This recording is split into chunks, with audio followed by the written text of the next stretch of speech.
Warahmatullahi wabarakatuh. Apa kabarnya kalian para penghobi ikan cupang seluruh alam semesta? Baik-baik saja kan? Hehehe. Oke teman-teman, di video kali ini saya akan membahas secara komplit cara beternak ikan cupang dari awal sampai selesai. Oke, persiapan pertama yang pasti kita butuh namanya wadah teman-teman. Saya menggunakan wadah plastik seperti itu. Untuk ukurannya saya lupa, nanti akan saya tulis di deskripsi ya.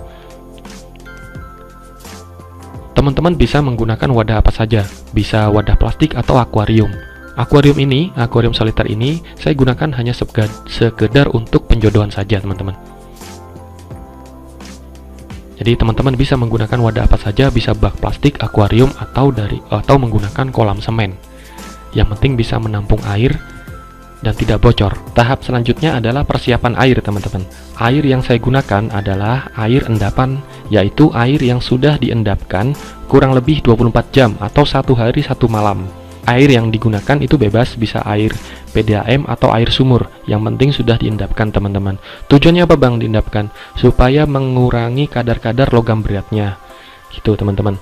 Kemudian saya tambahkan juga daun ketapang kering yang sudah diolah. Tujuan daun ketapang ini adalah untuk menormalkan pH air yang digunakan untuk ikan cupang teman-teman. Kalau teman-teman ingin tahu bagaimana cara mengolahnya, silahkan klik link di atas.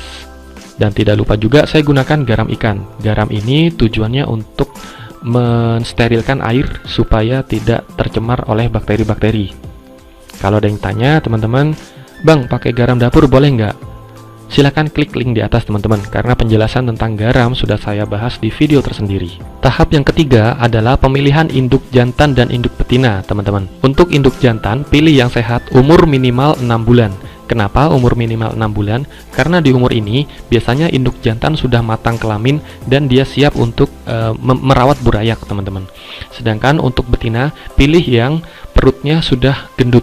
Karena biasanya kalau perutnya sudah gendut itu sudah banyak telurnya teman-teman. Biasanya betina yang full telur itu minimal usia 5 bulan atau 6-7 bulan. Seperti itu. Untuk perbedaan cupang jantan dan cupang betina, teman-teman bisa klik link di atas teman-teman.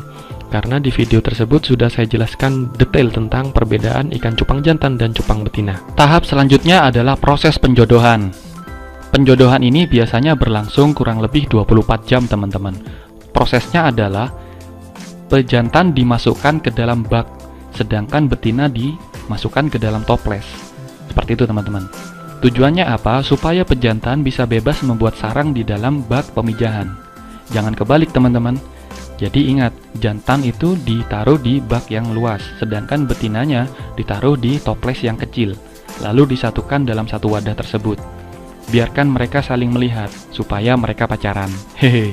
Proses penjodohan bisa dikatakan selesai apabila pada keesokan harinya di bak pemijahan ini si jantan sudah membuat sarang teman-teman, yaitu sarang busa.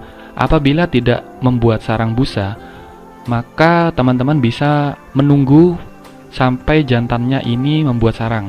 Jadi biasanya 24 jam atau 1 hari 1 malam, bisa ditunggu besok harinya. Kalau sampai 3 hari dia belum membuat sarang, berarti pejantannya itu belum siap untuk kawin teman-teman. Jadi bisa diganti dengan pejantan lain yang lebih siap. Tahap selanjutnya adalah proses pemijahan atau perkawinan ikan cupang. Proses pemijahan ikan cupang biasanya terjadi setelah proses penjodohan selesai teman-teman. Yaitu pada saat si jantan sudah selesai membuat sarang, biasanya keesokan harinya itu di sarang itu sudah mulai ada telur. Itu tandanya betina sudah mulai bertelur. Apakah ini sudah bisa dipindah jantan dan betinanya? Belum teman-teman.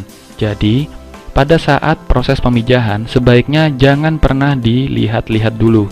Biarkan dulu aja supaya mereka tenang melakukan proses pemijahannya. Proses pemijahan ini biasanya berlangsung selama 24 jam atau 1 hari 1 malam.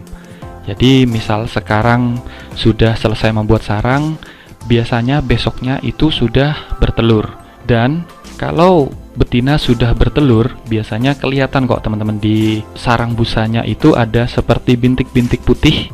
Itu berarti betina sudah bertelur. Dan perhatikan juga apakah betinanya ini sudah mulai diusir sama pejantannya. Kalau betinanya ini sudah diusir dan betinanya ini sudah diam di pojokan, itu berarti proses pemijahannya sudah selesai. Tahap selanjutnya setelah proses pemijahan selesai yang ditandai dengan betina selesai mengeluarkan telur, yaitu kita wajib mengangkat induk betinanya, teman-teman. Nah, perhatikan nih, yang diangkat adalah indukan betinanya. Jangan sampai keliru, nanti malah yang diangkat jantannya. Kenapa, teman-teman? Karena ikan cupang itu berbeda dengan manusia. Kalau manusia biasanya yang merawat anaknya kan ibunya. Sedangkan kalau ikan cupang yang merawat anaknya justru bapaknya, teman-teman. Jadi bapak siaga nih, teman-teman. Jadi pada saat dia sudah selesai bertelur, betina ini memiliki sifat yang jelek, yaitu dia biasanya memakan anak dan telurnya sendiri. Kejam kan? Nah, tugas si jantan atau bapaknya, biasanya bapaknya ini melindungi telurnya dari serangan si betina. Ya, seperti itu. Itulah sebabnya kenapa pada saat selesai proses pemijahan ditandai dengan sudah diusirnya si induk betina oleh jantan, sebaiknya induk betina harus segera diangkat. Tujuannya yang pertama untuk melindungi telur supaya tidak dimangsa oleh indukan betinanya. Yang kedua, supaya betinanya itu tidak dihajar oleh jantannya. Kalau sampai betinanya itu dipukul oleh induk jantan, bisa-bisa induk betinanya ini babak belur, teman-teman. Babak belur, dia penuh luka, stres. Akhirnya untuk proses pemijahan selanjutnya memakan waktu yang lebih lama bagi induk betina. Karena selain pemulihan luka-lukanya, dia juga butuh pemulihan pengisian telur kembali. Seperti itu, teman-teman. Dan untuk mengangkat induk betina sebaiknya dilakukan pagi hari di saat udara masih sejuk ya, teman-teman. Bisa dilakukan saat subuh juga sih sebenarnya. Ini untuk menghindari risiko stres.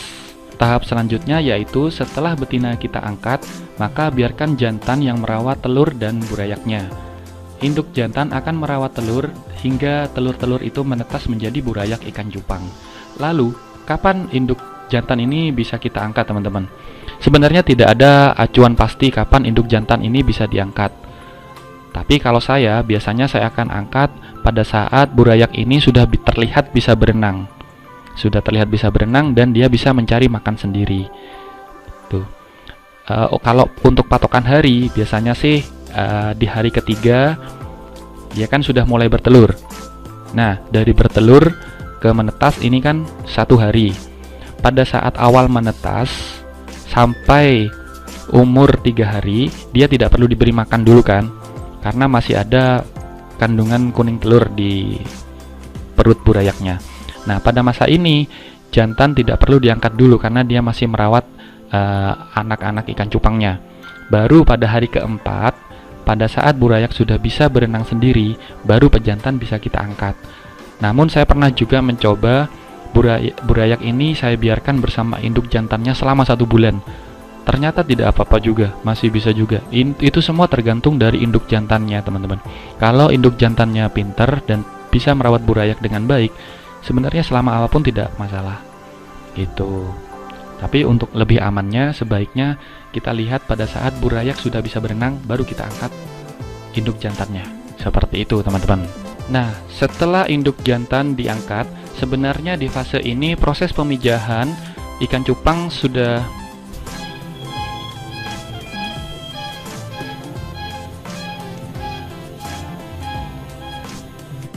ada iklan liwat, teman-teman. Oke, sampai di mana tadi? Pada saat induk jantan diangkat, sebenarnya proses pemijahan ikan cupang sudah selesai. Tahap selanjutnya adalah kita tinggal dia lewat lagi. Tahap selanjutnya adalah tinggal merawat burayak-burayak ikan cupangnya, teman-teman. Tahap di sini yang paling penting karena pemilihan pakan yang tepat itu bisa menunjang keberhasilan atau daya hidup dari burayak-burayak itu. Untuk pakan yang saya gunakan biasanya infusuria, teman-teman. Untuk lebih detailnya tentang bagaimana sih cara merawat burayak ikan cupang dari menetas sampai dia umur 3 bulan atau siap di soliter, akan saya bahas di video selanjutnya karena videonya sudah terlalu panjang teman-teman. Kasihan juga buat teman-teman yang menonton video ini, kuotanya habis ya kan. Jadi saya potong dulu di sini. Jadi video ini adalah rangkuman proses pemijahan ikan cupang. Di video selanjutnya adalah akan saya buat rangkuman lagi merawat burayak ikan cupang, bagaimana cara memilih pakannya, bagaimana cara mengkultur pakannya, dan lain-lain. Oh ya, kalau ada pertanyaan langsung aja teman-teman tulis di kolom komentar ya. Insya Allah akan selalu saya balas komentar-komentar dari teman-teman nih. Oke teman-teman, segitu aja video kali ini. Sampai jumpa di video selanjutnya dan bye-bye.